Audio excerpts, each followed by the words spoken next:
Le but de l'exercice ici, c'est vraiment de comprendre ce que votre jambe est capable de faire à l'intérieur de votre hanche et de limiter au maximum possible les mouvements de hanche. C'est-à-dire tous les mouvements qui vont être vers l'avant et vers l'arrière et tous les mouvements qui vont être sur le côté. Donc on va se mettre dans une position de boîte comme ça et on va travailler une jambe après l'autre. La première chose, pour nous, ça va être d'aller chercher à étendre la jambe vers l'arrière. Donc chercher l'action la plus loin où je peux aller sans avoir mon bassin qui bouge vers l'arrière. Et je m'efforce de garder mon bassin plutôt neutre, plutôt plat, en fait dans une position naturelle. Ce que je veux éviter en fait c'est ça. Creuser mon dos quand ma jambe se lève. Ma jambe va reculer et mon bassin lui ne va pas bouger. Déjà vous pouvez commencer par chercher derrière et ensuite chercher devant. Ensuite je vais chercher vers l'avant. Donc je vais m'efforcer de monter mon genou le plus haut que je peux et redescendre. Recommencer sans que ce soit mon dos qui vienne s'arrondir. Encore une fois. Ici et je reviens. Ici et je reviens. Ensuite ça va être sur le côté. Donc ramener mon genou sur l'extérieur et revenir.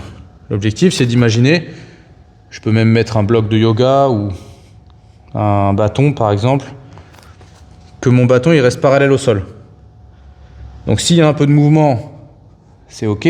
Si c'est initié par la hanche, on est à côté de l'exercice. Pareil vers l'intérieur.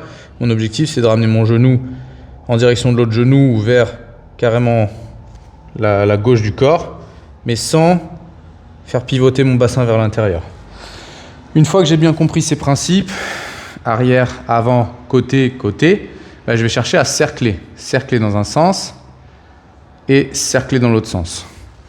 Donc, si ça bouge un peu, encore une fois, c'est ok, c'est normal. Mais si tout est initié par la hanche, ça ne va pas. Donc, je recule ma jambe. Je viens chercher mon extension maximale avec mon fessier et mon ischio. Et ensuite, je vais chercher à passer en direction de l'avant, uniquement avec la jambe, et finir vers l'intérieur. Repartir de l'intérieur et recommencer. Donc, je viens là. Et mon objectif, aller le plus haut possible avec ce que ma hanche me permet de faire, ma jambe me permet de faire dans la hanche, et je recommence.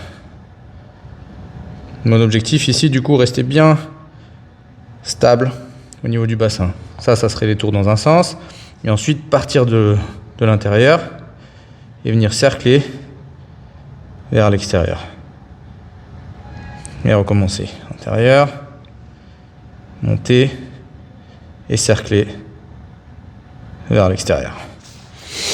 Ça a l'air de rien comme ça, mais c'est déterminant.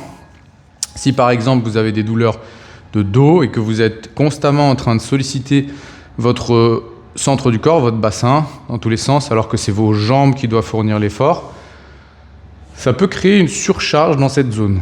Donc prendre conscience de ça, et au final, quand vous allez mettre de l'intensité dedans, c'est presque un renforcement, ça va vous aider à dissocier les deux, utiliser les bons outils, les bons moyens au bon moment. À vous de jouer.